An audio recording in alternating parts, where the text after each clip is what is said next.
नमस्कार मुलांनो, मी आहे वेद. गुरुकुल माइंड्स मध्ये तुमचं स्वागत आहे. चला आज आपण वेगवेगळे भाव ओळखूया. वेद कसा वाटतोय? मी आनंदी आहे का? हो, मी आनंदी आहे. ये आता सांगा, मी काय करत आहे? मी विचार करत आहे. वेद थोडा दुःखी आहे का? थोडा दुःखी आहे. मी रागावलो आहे का? मला राग आला आहे. मी आश्चर्यचकित आहे का? हो, मी आश्चर्यचकित आहे. झोपाळू झाला आहे का? मला झोप येत आहे.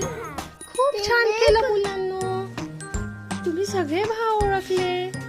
पुन्हा भेटूया. गुरुकुल माइंड्सला फॉलो करा. Bye bye.